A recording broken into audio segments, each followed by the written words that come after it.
I need your attention here. So, welcome to the 30th anniversary of Igbo women in the the man that will handle the microphone, the MC of this occasion. Please, can we welcome the man that will handle the microphone, Igbo himself? Please, come and handle the microphone.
Thank you, DJ Jakarta.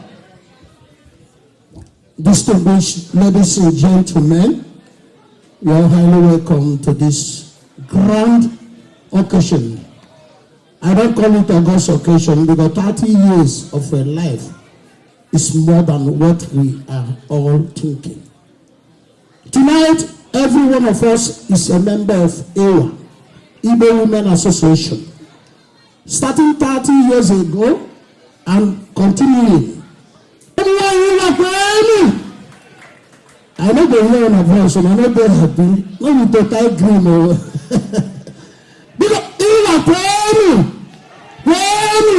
Yes, because you know. God bless you. Over there, we have some waters, drinks, whatever you can name. Our food is free, as I know. God bless you, DJ Jakarta. We have a co-MC. He's still on the way. So please let us run it and run it and run it. We are calling upon the people that will mount the share. Our occasion is everywhere you are sitting, everywhere is high table. And so, but we always have people that will be manning the table, you know, putting affairs of the night. Thank you.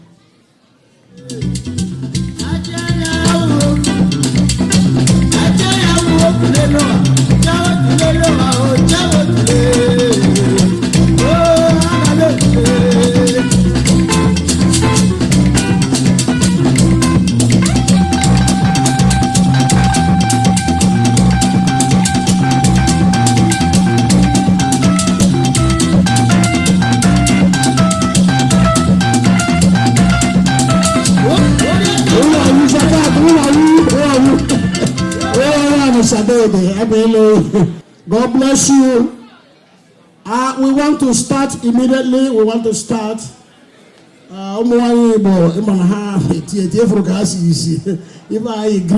Green, black, green. One. I want to call upon the chairman, Igbo Cultural Society, Mr. and Mrs. Tony Ewibe. Now, Lord, please, and this coincidentally tonight is the chairman of the occasion. Managing the same private jet. We landed with the same private jet. We said there's nobody who tell me he's not here. Because as church people, yeah.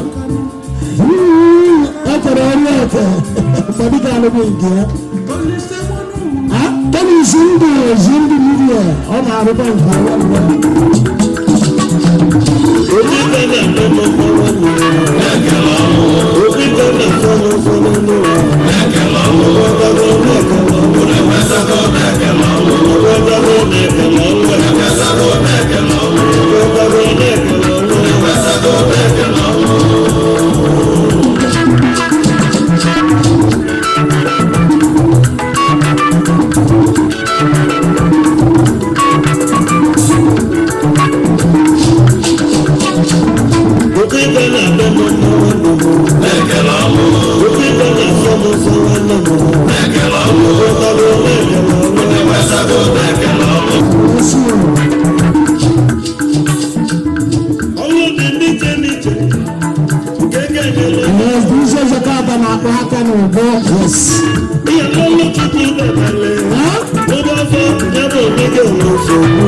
Edwin, God bless you. Rangers player, former. God bless you. DJ Jakarta, Igana Baka Nobo. I na busy at this junction. I na the era patron. And the water was Zabu Abu High Chief Emmanuel. Ejinko in Amelia. Not a member of the no, not Ejinko. In fact, I will change your program. How did I ask you from here? What are you talking about? How did you come up with Ella? God bless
representing ourselves. Imala 2020 pounds because now 10 pounds.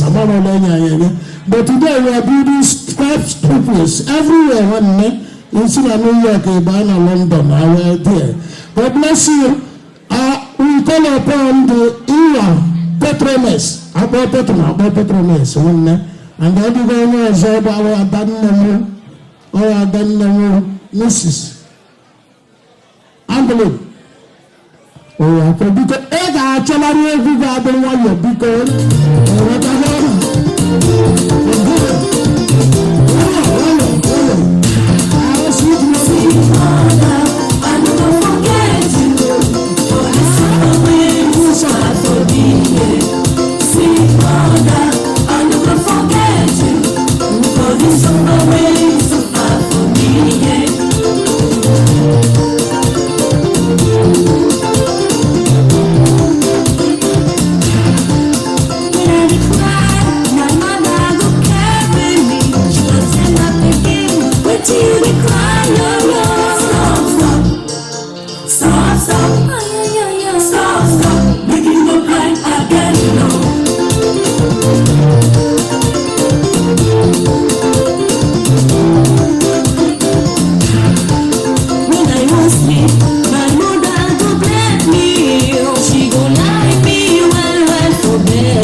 God bless you. We will call upon Dr. and Dr. Mrs. Dr. and Dr. Mrs.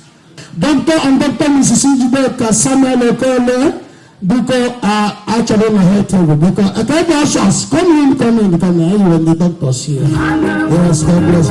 Yes. I'm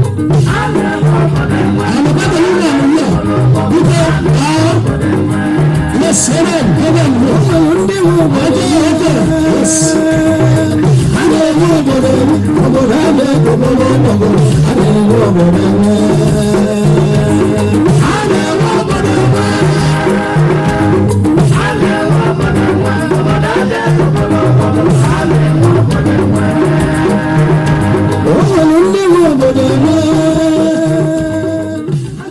We call upon Magister and Mrs. Emmanuel Adeyemi, our own friend, special friend and brother. Magister and Mrs. Emmanuel Adeyemi. Yes. Adeyemi Emmanuel. Yes. Sit down.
Yes, God bless you.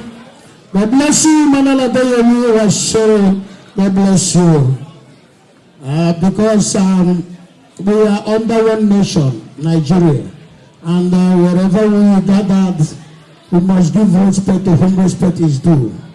I call upon the charge affairs of the Nigerian embassy here in Vienna, Austria. Miriam Onifade. Who is music here? I know the man.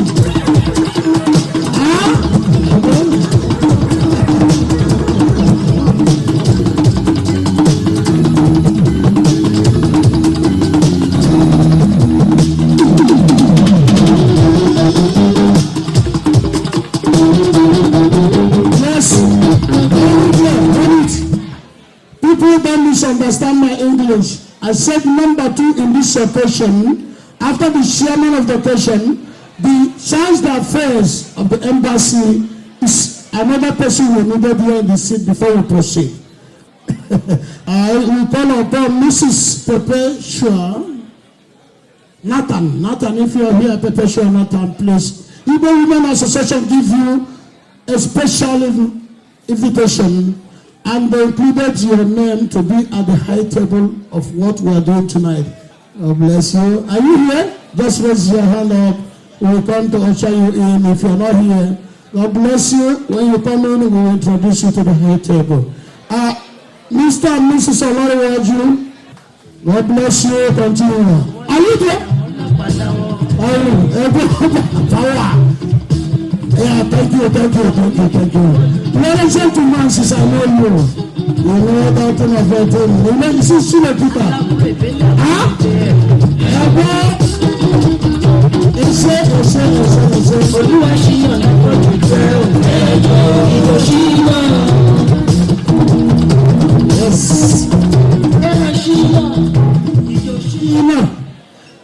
Jesus Jakarta, I am Mr. and Mrs. Timo, Harrison Igbo, Naviana, someone who was sitting there called. If you're not here, we will call you up when you come. Finally, in my list of this table, Dr. and Mrs. Francis Ogoebunim. But it can take it over them. Each Takara and take one year. Dano.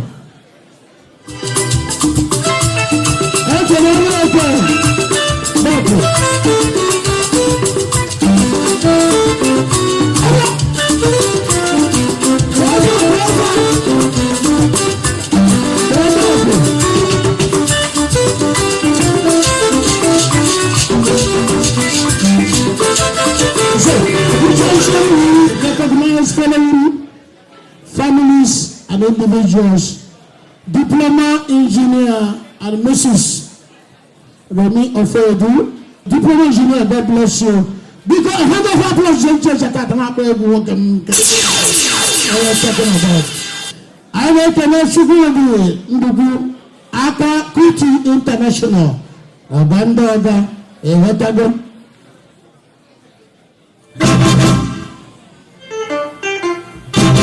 Yes.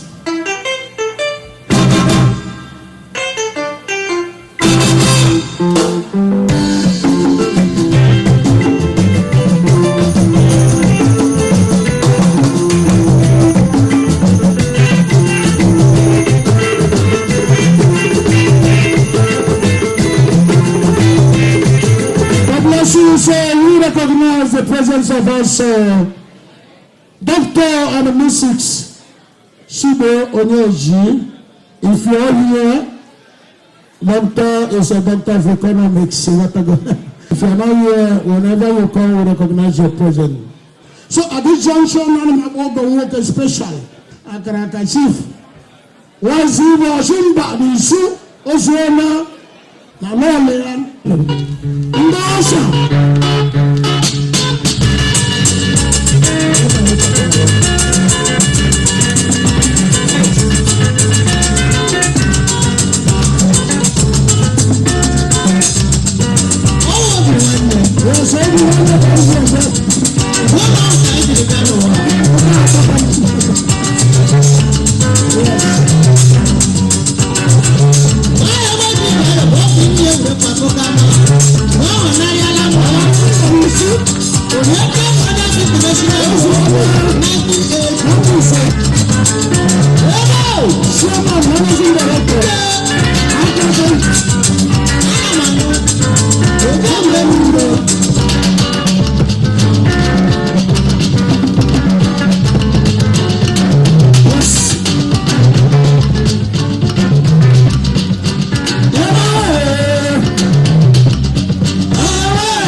Tonight, 30 years anniversary is not 30 days. 30 years. We are calling upon the sheer person of this green and the black. We are calling upon Mr. and Mrs. Obi Gobi and Obra for Mr. No one is a corrosion on the shop. Obi, now Mrs. Neta Aziki. Yes.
At this junction, ladies and gentlemen, we will be recognizing individual, collectively, and the associations that come here. But let us keep this open so that officially we'll get open.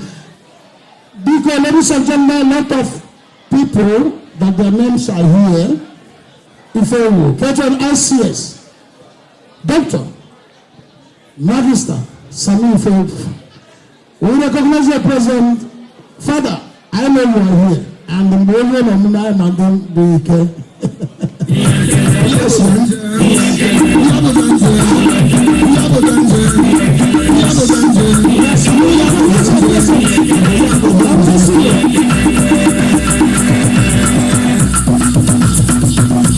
Mr. and Mrs. Chistoba, Mr. and Mrs. Chistoba, God bless you. I make an accountable warfare. Vice Chairman Emeritus, Vice Chairman Emeritus of Igbo, ICS here.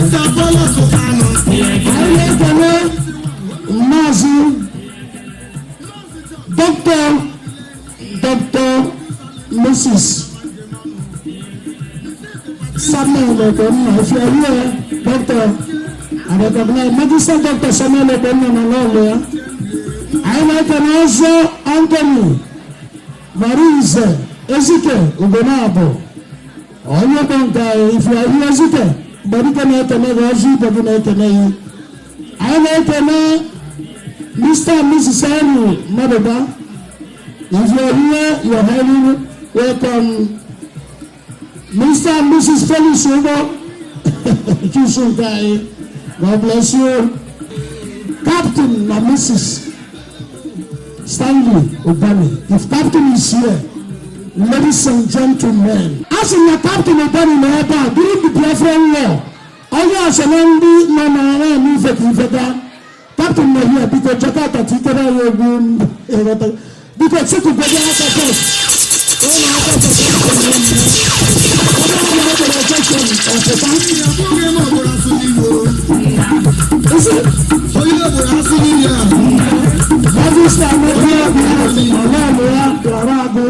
you're highly welcome to this great occasion.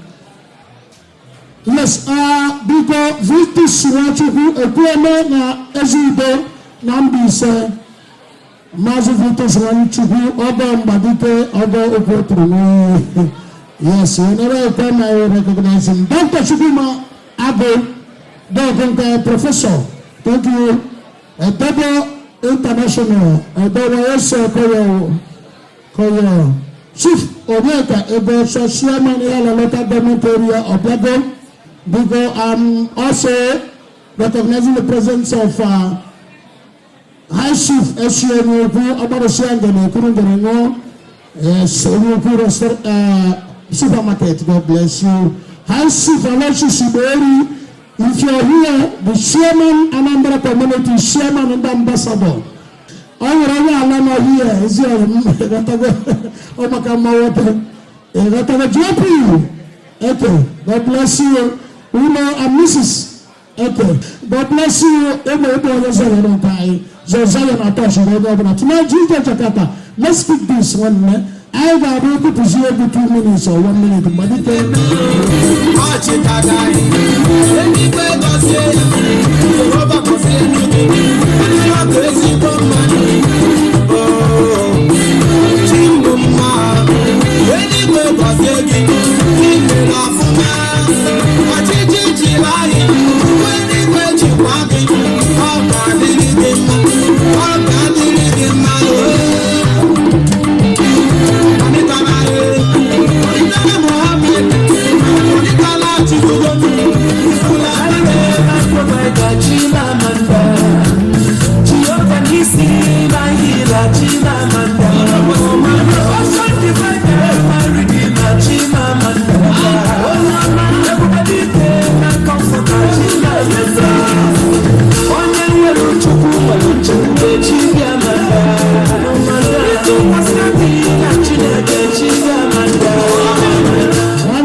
fix yourself somewhere. We are about to enter the second phase of this great occasion.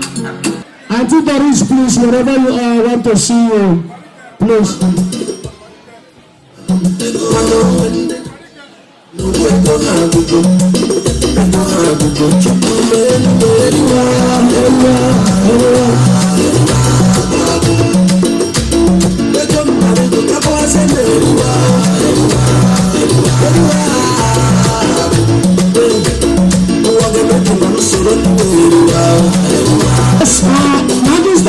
Magister Bello, we have interrupted Dede. I'm coming, I will be naming and I'll be recognizing every one of us by himself. I know it is mixed. So allow us to do this thing. I am shocked. I know everybody's name, but I want to get authority from the people that I'm working for. Yes, yeah.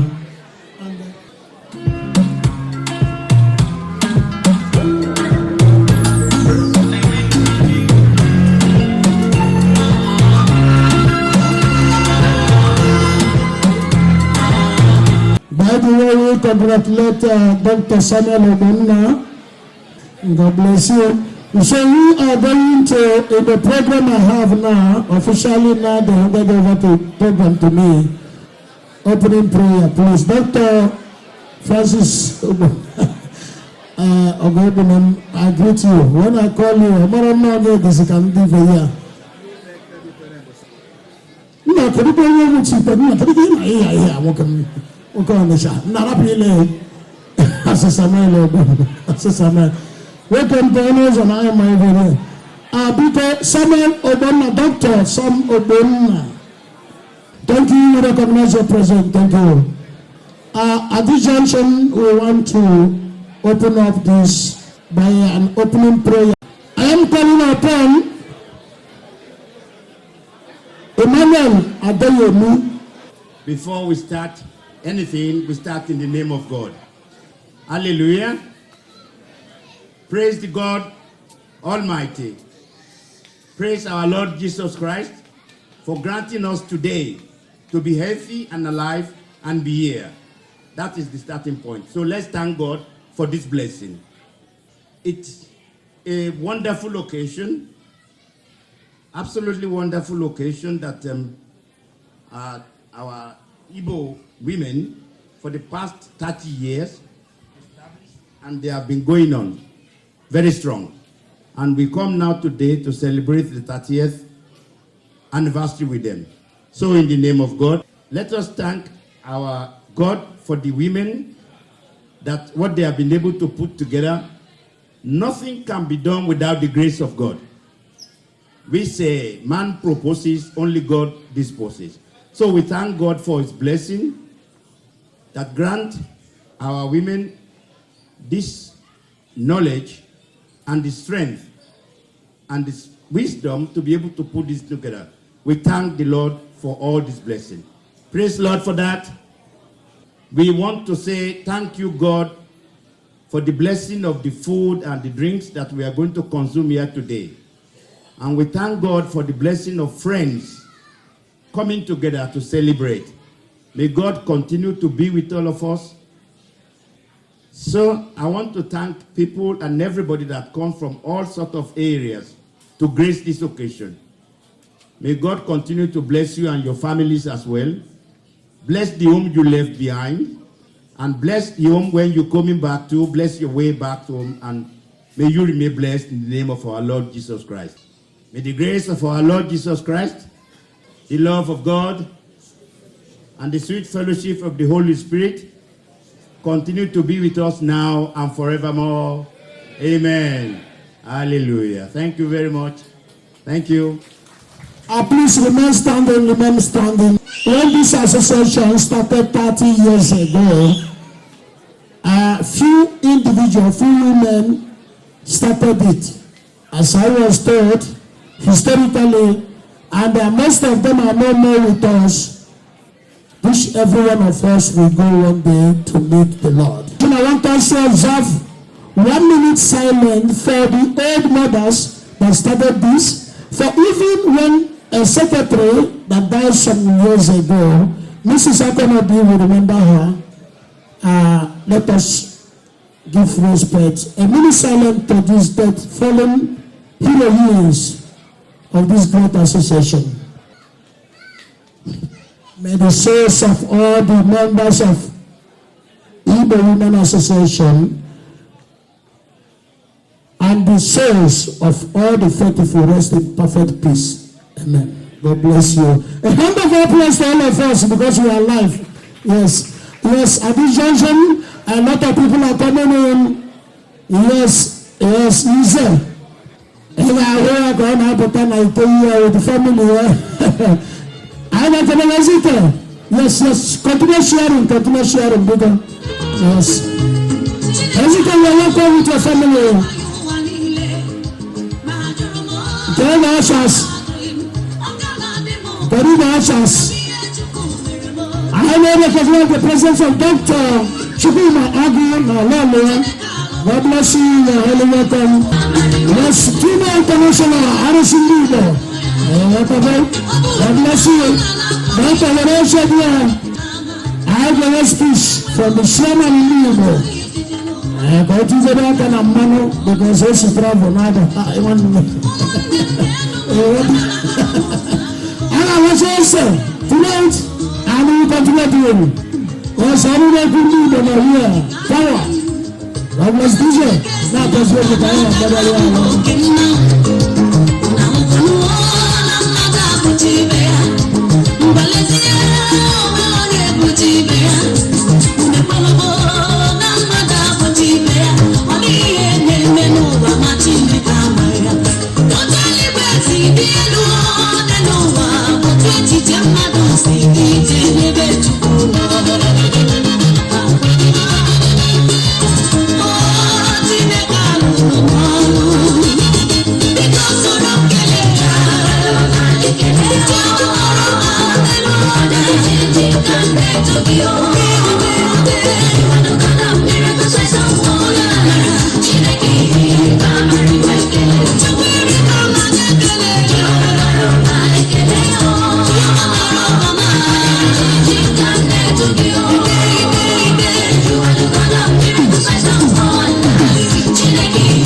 Kata. We want to enter the third phase. Third phase, the celebrants, which are the Igbo Women Association. They will dancing, they will be ushered in, ladies and gentlemen. All invitees, your wife is there, my wife is there, your friend is there, my friend is there.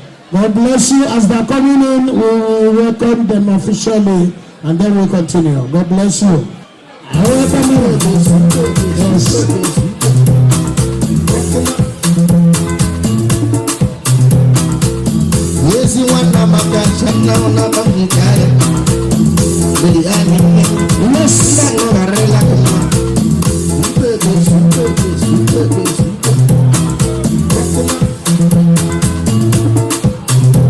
Yes, God bless you. God bless you. Yes, you want to make a check. We'll get it to the one you want to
Yes. Happy Sarah. Number 60. Alice Dominic. Alice. God bless you, sir. One day for that.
Yes. So at this junction, I want to play the Nigerian national anthem. Nigeria, we hail thee, our own dear native one. At this junction, we enter the fourth phase of this humble and great occasion. You see,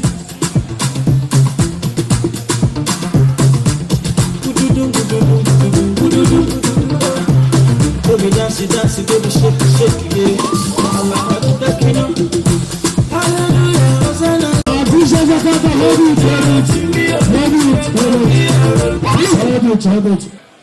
The Nigerian ambassador representing Charles Dafe, please address us and then let's go. Thank you. I want to congratulate everybody for being here today. I congratulate the Igbo Women Association of Vienna for this landmark event. In the embassy, we would always be there to support Igbo women, and I think we should count on what the people before us, when this association was created, the sacrifices they've made, and we should keep sacrificing. We know that once we are together, we are stronger people, and I do hope that, like we're celebrating today, there will be decades more of celebration, and I can also assure that the association has 100% backing of the embassy. We wish you the best, and yes, I won't take too much of your time. Thank you, and we're grateful for having us here this evening. Thank you.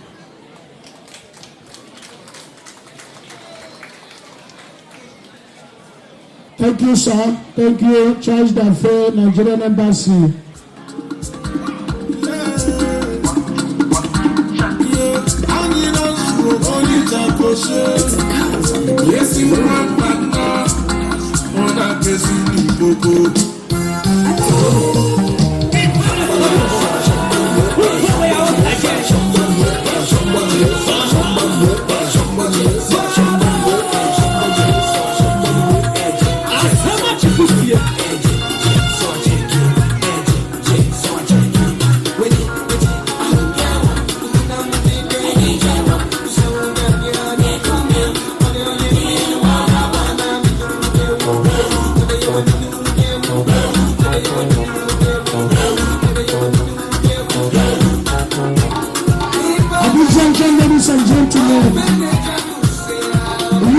has heard it.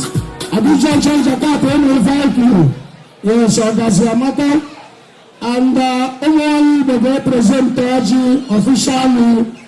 Yes, and yes, I will return with my wine and people. God bless you. Yes, I hope nobody is here.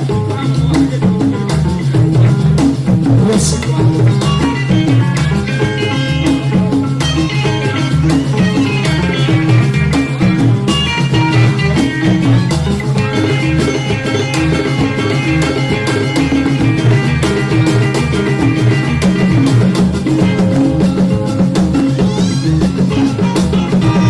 God bless our women. Ogaziamata.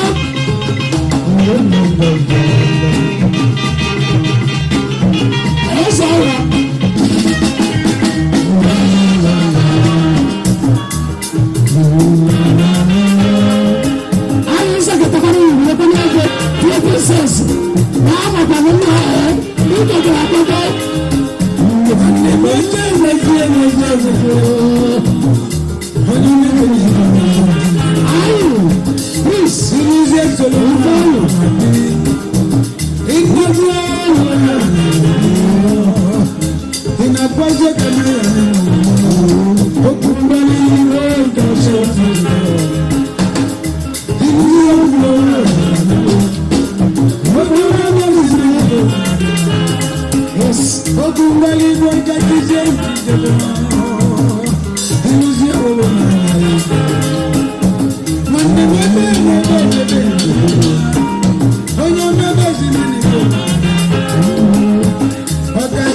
the microphone to the chairman of Igbo, Vienna, Austria. God bless you, Nazi Anthony. Every day. Igbo kwenu, Renu, Wano, Zono. Because we have our color note. When we do the breaking of the color note, we don't speak English. Because Ejibo Hara and Ekelomo Hatawanya, New Webteranya, Austria, Sikaita, Wekatando, Ojibi former. Onye mbelanga gị were ọjị tụọ ya gosi ịhụnanya biko ọjị ya nọ ebe a taa ụmụ nwaanyị anyị gosiri anyị ịhụnanya ha nwere ebe anyị nọ biko anyị na ha ekele unu na-nọkwa ebe a na-ehi unu aja n'ukwu na-asị unu jide nku n'uji 30 years anniversary ụmụ nwaanyị anyị unu ga na-aga n'ihu unu ga na-eme nke ọma, anyị ga na-ehi unu aja n'ukwu, anyị ga na-akwasị unu ike, na-ekwe nkwa na anyị ga-anọgide unu ga na-aga nke ọma. Biko otu si otu a ga na-aga n'ihe na-aga nke ọma. Biko dịka ọjị anyị nọ ebe a, eji m ohere a na-ekele ndị okenye n'ebe a. Biko anyị ga-aga n'ihu dịka o si wee dịrị. Biko aga m ama aka n'ọjị a wepụtara ICS ọjị nke ha na-enwenụ. Aga m akpọ all the states ndị ebe a, kpọọ their chairman ka ha bịa were ọjị.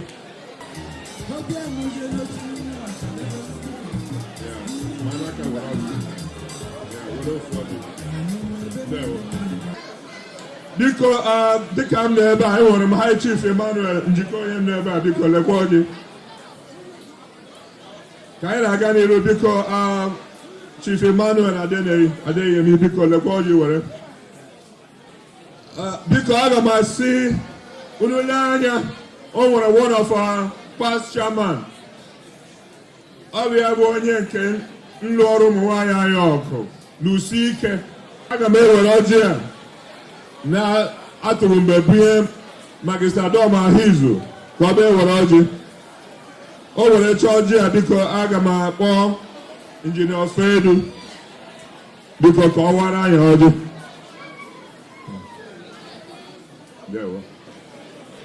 Ekene m unu, anyị tọọ ọjị anyị atata ndụ. Onye ọbụla bịara ebe a, ọ na-ana ụkwụ akpọnụ ya, anyị na-ekwu ogologo ndụ na arụ isi ike, maka afụnụrọ m etu a. Anyị na-ekene ụmụ nwanyị, jidenụ ka unu ji ife anyị niile ka anyị na-ayọ Chineke nwe anyị. Amen. Ndewo Injinia Ofedu. Biko o si wee dịrị, aga m ewere ọjị a nyere Social Secretary ICS ọkpọta Ozuọra Francis, biko ka ibe were ọjị a bịa kewesịara ọjị ka ewere ndị mmadụ ntata ọjị.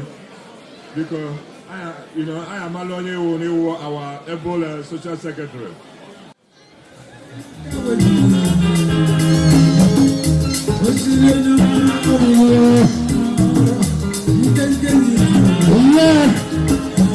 The President of Iran, please, I need your attention. I think we bypass these keynote addresses. In our program here, the chairperson of Iran, keynote address. Thank you. I welcome everybody here. So good evening once more, and welcome everybody here. I happily appreciate you people for coming here, leaving your comfort zone to come and stay and celebrate this 30-year anniversary with us. May God bless you all as you listen to me. The chairman, the great Igbo, the Cultural Society Austria, Mr. Tony Igwe, the national leaders of all associations, distinguished ladies and gentlemen, all protocols observed. On behalf of the executive, the entire members of Great Igbo Women Association Austria, I sincerely and happily welcome everyone seated here today. The number 30 is a very significant number. Biblically, Jesus started his ministry at 30. 30 also signifies the conclusion of story. Therefore, the reputable Great Igbo Women Association, EWA, decided to acknowledge the accomplishment of special 30 years of massive achievements. Moving forward, EWA was not formed by any authority, state, neither company, but EWA was formed by a group of great Igbo women living in Austria. They have their families, they got their good jobs, but insisted on creating easiest ways to associate and interact with each other as sisters and co-wives. So, in the year 1995, These super women took the bull by its horn, seated together, formed this great association and named it United Women Association, OWA. Further, at another meeting held, they agreed that the executive post should be handled by the founders, which are as follows. Mrs. Doris Adiebu as the president, indeed she was the first president of IWA. Mrs. Florence Okoye, the vice president. Mrs. Virginia Ofe, the secretary. Mrs. Kalenta Josephine, the social secretary. Mrs. Philomena Ubo, the financial secretary. The name was later changed to Igbo Women Association during the registration of the association in 1995. In 1996, the great association was launched. Mrs. Dorothy Nderibe and Mrs. Chinyere Irebu, had blessed memory, as devoted members lent the sum of 5,000 shillings to support the association, which was later paid back to them. I believe that it was absolutely going to impress many people here to hear that IWA is the first association founded in Vienna, Austria, apart from the Students' Union Association then. Thank you. Some of its main aims and objectives are to maintain sisterly togetherness and love, to preserve and promote an individual positive interest among members, to preserve and promote Igbo culture, traditions, and otherwise, especially initiating them in our children, to provide forum where the Igbo women discuss about their general affairs, and to constantly assist the less privileged and the charitable organizations in Nigeria. These great women have been responding independently and generously to all these activities. Igbo Women Association members have been bonded together with love since 1995 till date, despite all ups and downs, which is proved by the day-to-day massive multiplication and increment of our members. Unfortunately, time will not permit me to continue describing this great association, but know it today that IWA has come to stay. We are indeed great. Some members are no longer here, but still are members of this great association due to the sisterly love. Finally, we have numerous activities to display to everyone today, which I guess no one would love to miss, such as special native dances, fashion parade by beautiful Igbo women dressed in very wonderful attires, and other many beautiful things that we're going to display today. Long life Igbo Women Association Austria. Long life everyone. Peace in the world. So I want to say something, please, before I sit down. If you are seated here, if you are in this hall, you are an Igbo woman, or you are married to an Igbo man, and you are not one of us, you does not belong to this humble association. What are you waiting for? Please, may you be so kind to come and join your co-wives and your friends.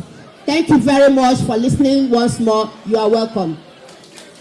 I want to give to the chairman of ICS, Igbo Cultural Society, here, keynote address, very short. Great people, you are the chairman. The occasion is just starting, and I will be able to let everybody know. And I really thank all the women.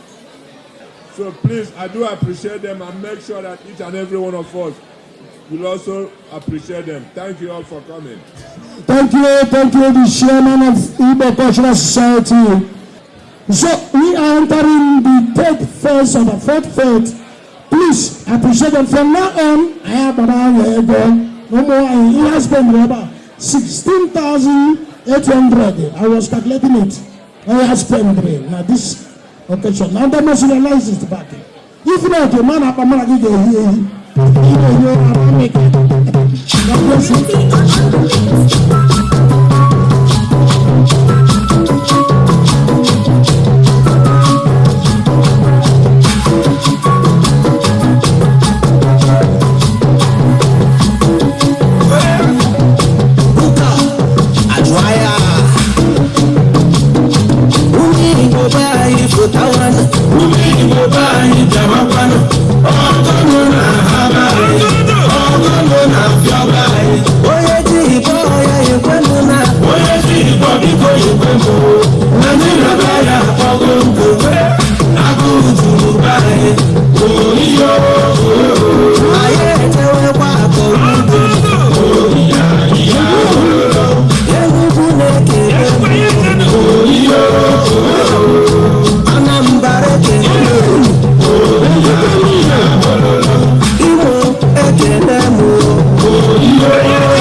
Thank you.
aga m akpịsịala nye nna m aga m egbu ikpere Chineke nna bụ onye obi ebere aga m egbu ikpere n'ala aga m akpịsịala nye nna aga m egbu ikpere n'ala aga m eme ka m ebuga n'ụzọ aga m egbu ikpere n'ala usoro onye nwe aga m egbu ikpere n'ala ọbaja ụzọ anya tụlụ ụzọ aga m egbu ikpere n'ala usoro onye nwe aga m egbu ikpere mmadụ ihe obi ikpere wee tiri aga m egbu ikpere n'ala aga m akpịsịala nye nna aga m egbu ikpere ọ bụ Chineke nna bụ onye obi ebere aga m egbu ikpere n'ala aga m akpịsịala nye nna aga m egbu ikpere n'ala anyị na-egbu ikpere anyị ga-akpịsịala nye eze aga m egbu ikpere n'ala aga m egbu ikpere ashọrọ ndị Igbo ashọrọ ndị Igbo ikpere aka na-eme ya ashọrọ ndị Igbo aga m egbu ikpere n'ala aga m akpịsịala nye nna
aga m egbu ikpere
Yes. Olugoko na-elu mbosi gbogbo asị na dike jelimba n'ojulu akpa n'ọndọ na-enye enyele ya kwende anụkpọrọ nkụ na-eju ọnụ eburu n'iru ọka n'azụ eburu n'azụ ọka n'iru. Ladies and gentlemen, good evening from my own side. My name is Mr. Francis Opata. Yes, I will be supporting. Yes, I will be the supporting MC to the great MC Anegui And Alan Orenne, welcome to this very wonderful occasion that is being organized by our wonderful women. Thank you very much. Biko,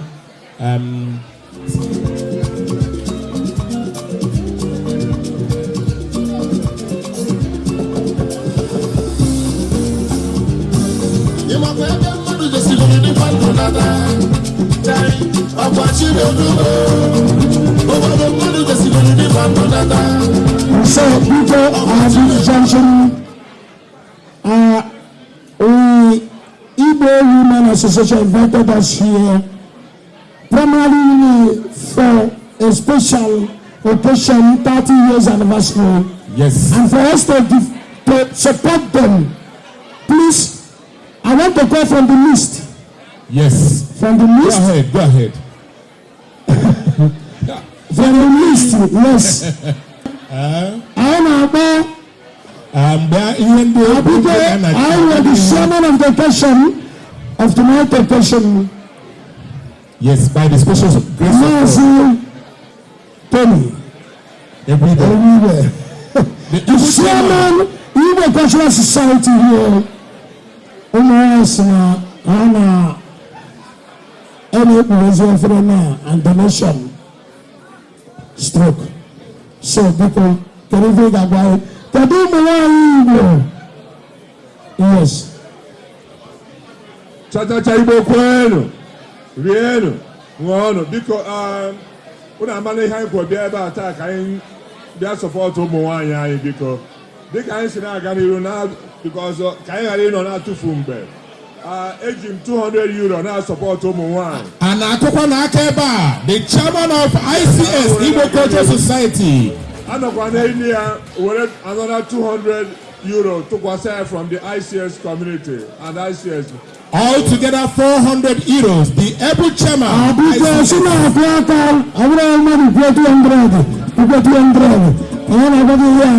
million. Yes. Thank you. ICS chairman, thank you. Yes, and if I will be watching a mirror. Yes. And I do, I'm not here. Yes, I'm not here, yes. God bless you. Igbo cha no. Yeah. Yeah. Biko ka na aga n'iru. Eji m $200 wee na support. And we watching a mirror €200. And akụkọ n'aka ebe a, mmadụ yes. na-akụ n'aka. Yes, I know that Onye jere ego ya jide aka. the patron. Ya na-akụ aka. The patron. Patron Ira. I'm a High Chief High Chief. Emmanuel Njikonye, the only one. Yes. God bless you, High Chief. God bless you. What your phone over? High Chief. What the patron? Igbo mamman. Yeah. Igbo mamman. Yeah. Igbo rien. Yeah. Igbo won. Yeah. Igbo zulu. Yeah. Yes. Omo patron ụmụ nga na-akwado ha from day 1 to the last day. As ife kwuli ife megini akwụdo bie ma ndị tikebe ana m eji €500.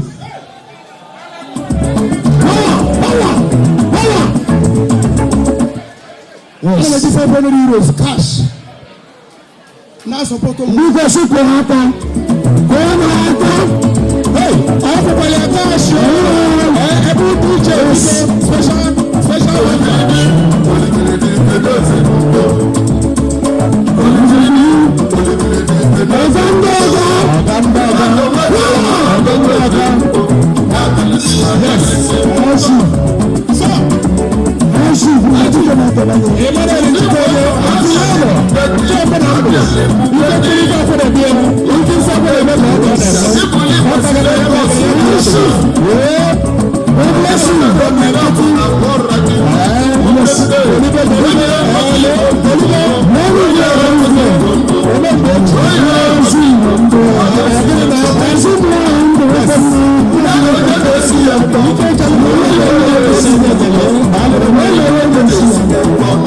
Yes,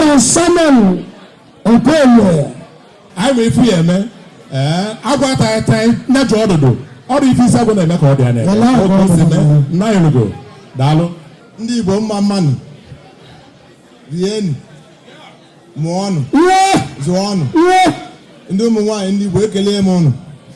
Eji €250 na-emeghere ọnụ ihe. God bless you. Thank you.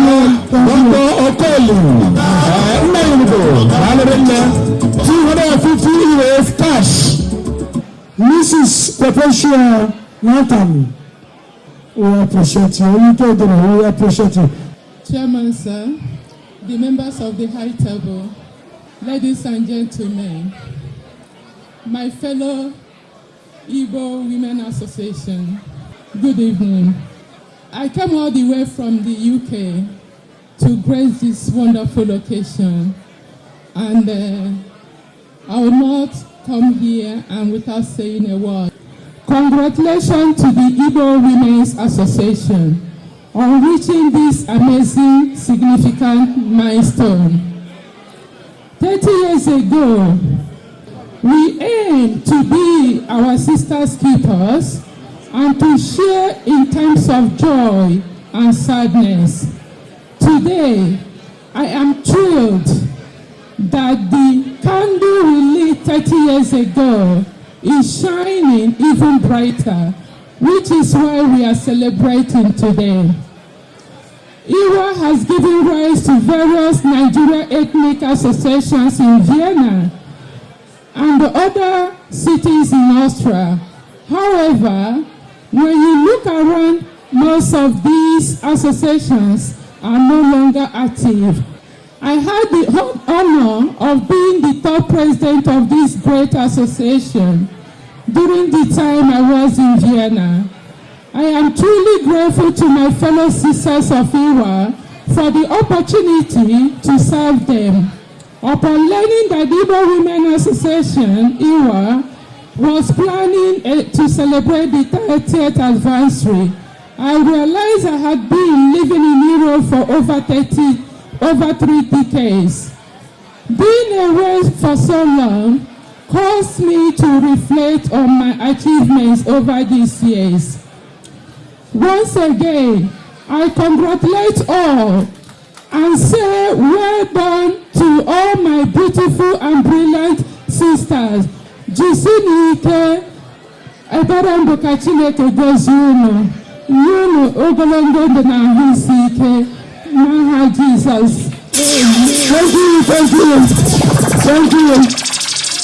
Thank you, Auntie from UK. Sum of £300. And I took out that bank, I welcome the Belisa. I'm the petrol metal. I'm a natural baby. My name is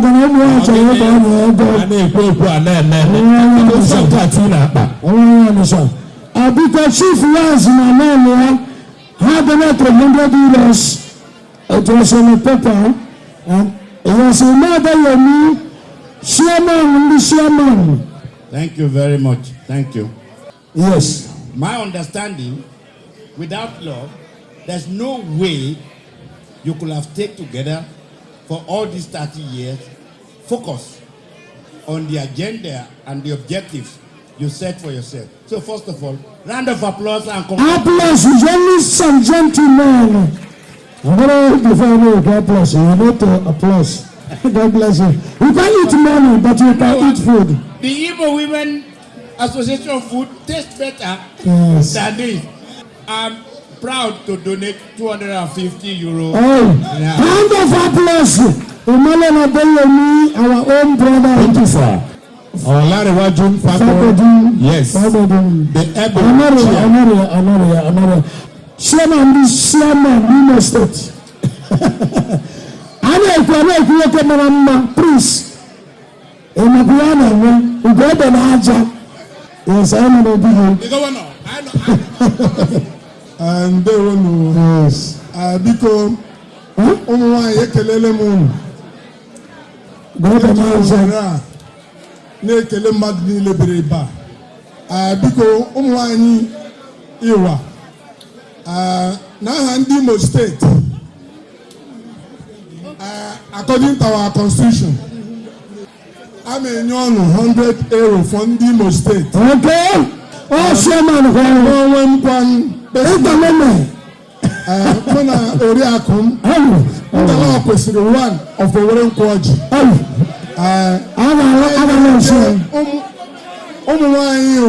Yes, 200 euro cash.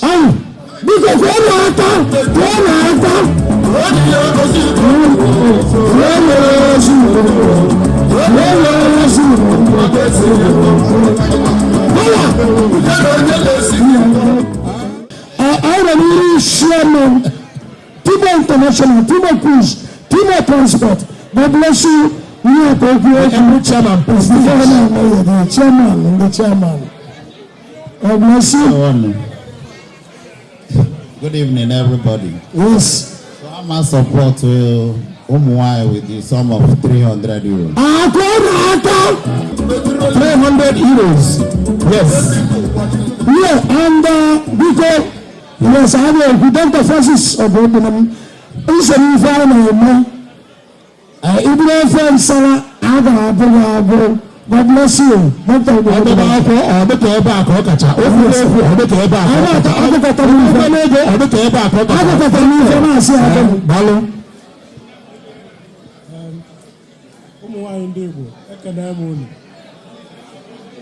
Apart from their gathering together and feasting us today, I see them as doing some other more important works. Because if you are careful, anywhere around Vienna, you see brilliant children. And you'll be wondering, whose child is this? They say, oh, this is the daughter of so-so-so, this is the son of so-so-so. And I tell you, I'm more proud of the Igbo women here. So for the time being, I support the Igbo Women Association with 400. And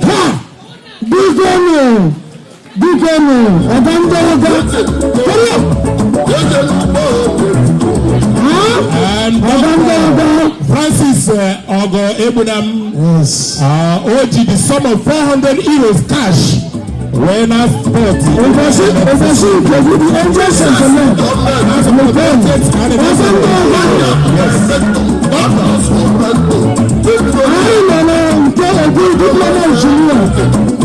this is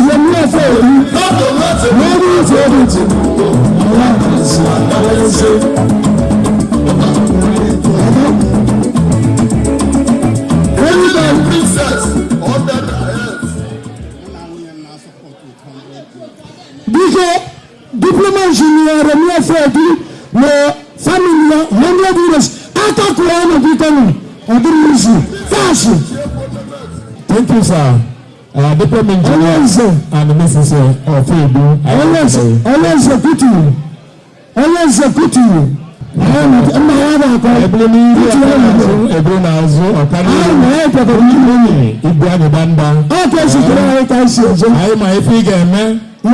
Yes. Big International. MC, I'm here. Yeah. I'm giving Igbo women cash. Igbo women 200. Big International. yes, Christian community. Yes, 200 euros cash.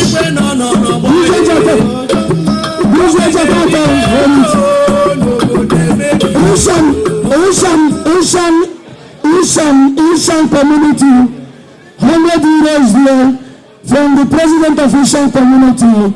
They donated 100 euros. I have a Taziano Dr. and Mrs. Samuel Magister Doctor.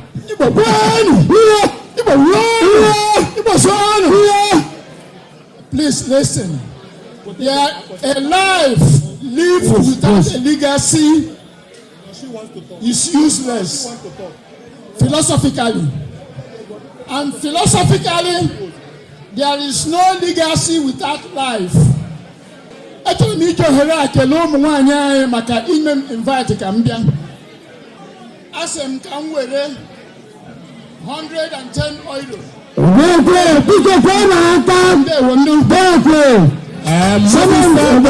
Samuel Magister in philosophy. Yes. I am able to very sure many miracles. What do you want for? Igbo Landstrasse. Igbo Landstrasse. Ụmụnwaanyị Igbo ndewo no.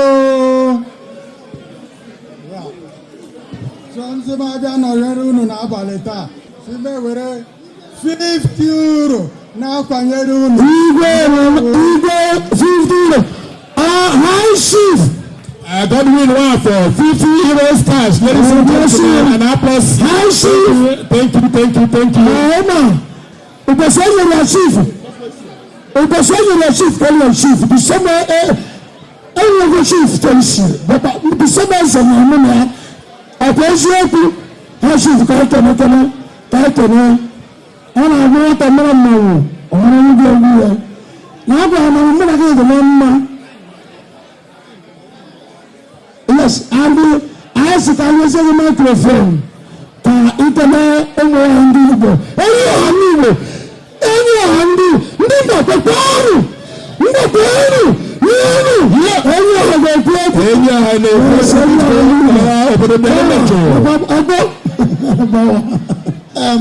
Igbo kwenu. Yes. Biani. Zoani. You understand? Igbo blani so for people and about 100 times, about 200 times. You understand? Anyhow, we roll out cash for them. You understand? So that is what we are doing. Thank you. Thank you very much. Yes. Okay. Yes. Now I'm support now support ladies and gentlemen. God bless you. God bless you. So see you at our place.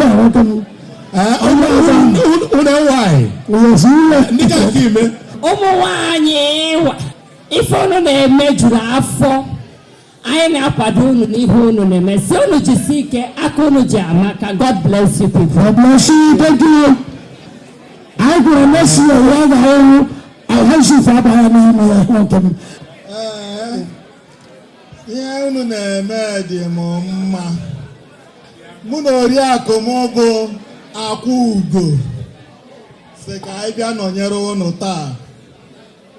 Eji m 250 euro wee na-akwado ife unu na-eme. Addition. High Chief Marinze obi adị m Oriakụ ya 250 euros. Addition. Ladies and gentlemen. Auntie Adeline Wapo and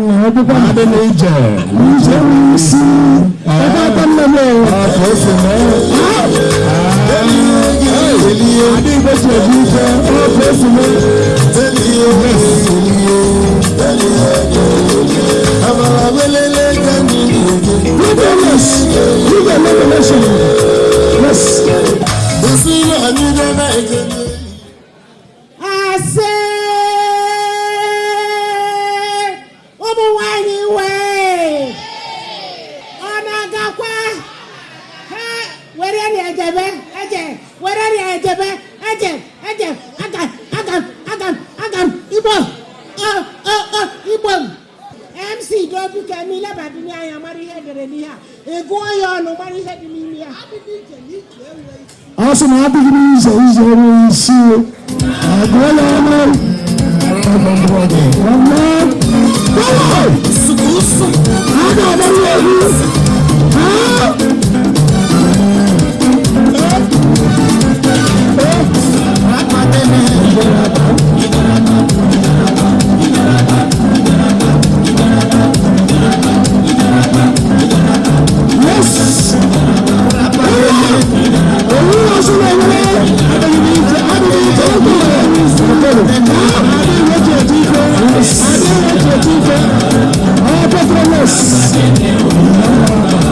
I'm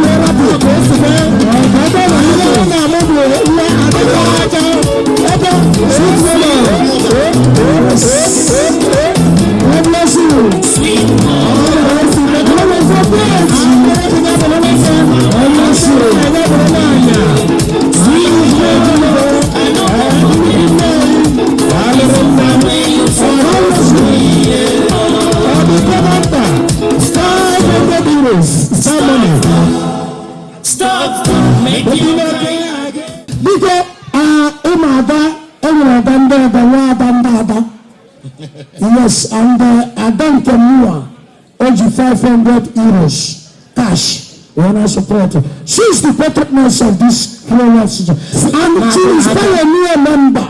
Pioneer member 30 years ago, she was there. God bless you. Adam Dada. I know the chairman. Anambra community.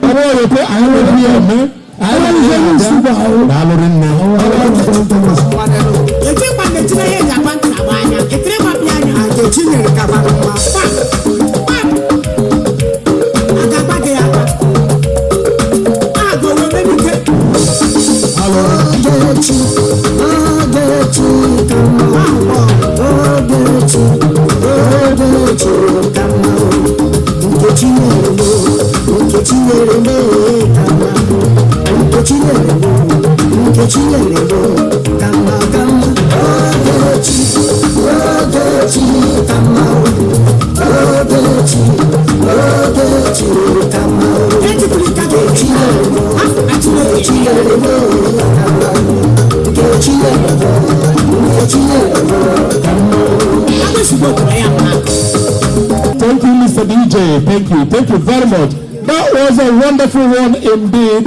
Now I am in the Obi Owa Netieti Akuloro Loli.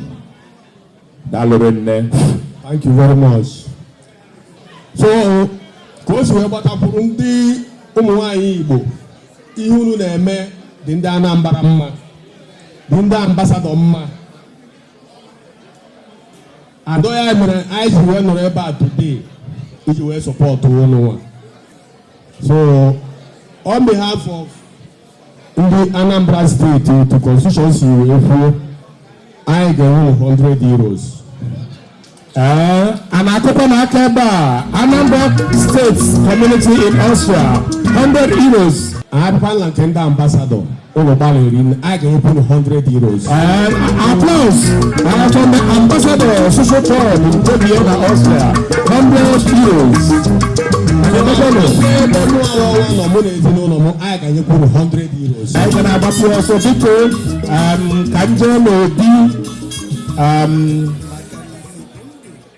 Kanjon Obi Dr. Mrs.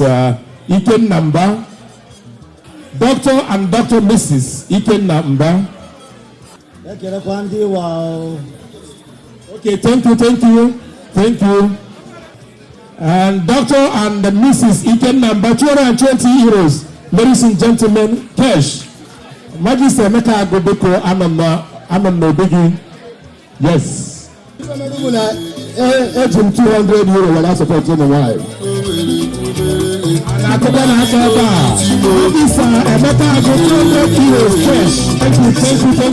Thank you. That was a wonderful one indeed. The captain himself. Captain! Yes. Oh, yes, Captain. Oh, Madita, yes. 100 and some wine. Bikono, Atakurano. Stanley and Mrs. Obano. God bless you. We take the community. I'm an chief, SCM. I'm going to send them a on behalf of the KU Family Union, I 100 you in our support on. On behalf of my family. Yes. Why 100 you in our support on Igbo? 100 euro. God bless you. God bless you. I will be West Coast. I'm going to do something. West Coast, people. West Coast. Yes. Okay, West. 60 euros. God bless you. West Coast. 60 euros cash. God bless you. I'm Gerard Azadiro. Friends in Abokani Majin. Oh, you had your name.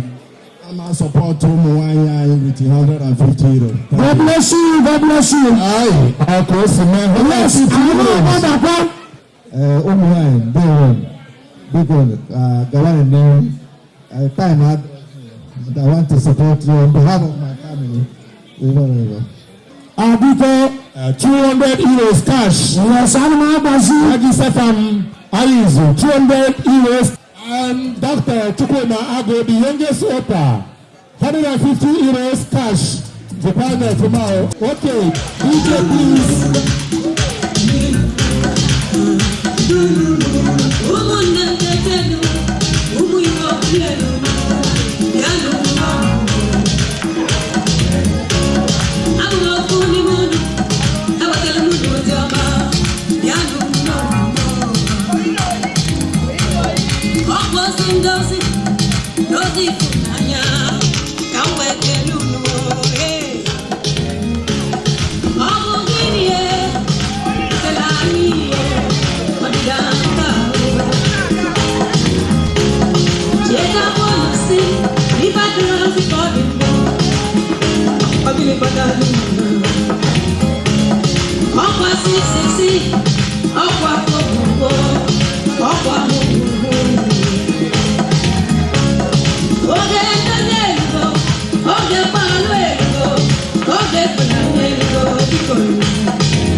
Because I know on the line, a member of Igbo Women Association.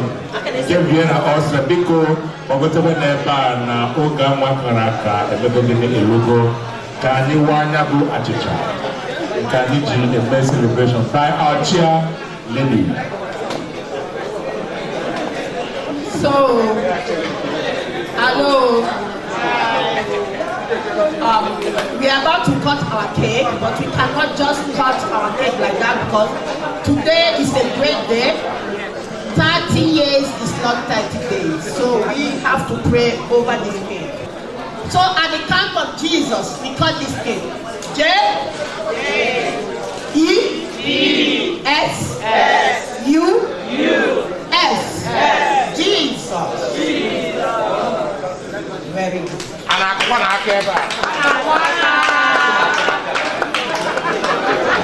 Now we are now moving on to another level, which is the tombola. We need a little child. A child. Yes. Number one is 50 euros good child from Cozy Exotic Supermarket. Yeah. Okay, versus the father. The father pink, the color pink. And what's the number?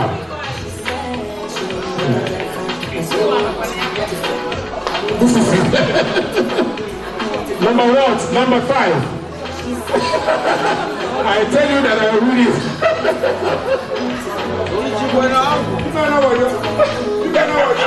That's what you boy have.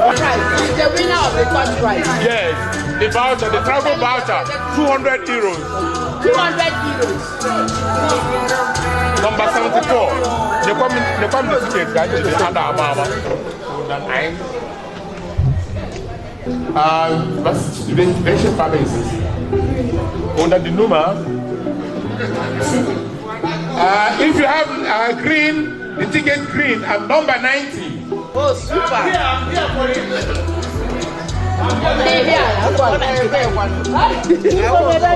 Thank you. Okay, I got 250 euros voucher, travel voucher from Magellan. Applause, ladies and gentlemen. Yeah, ladies and gentlemen, we are about to hear the photos of thanks from the chairperson of the IWA.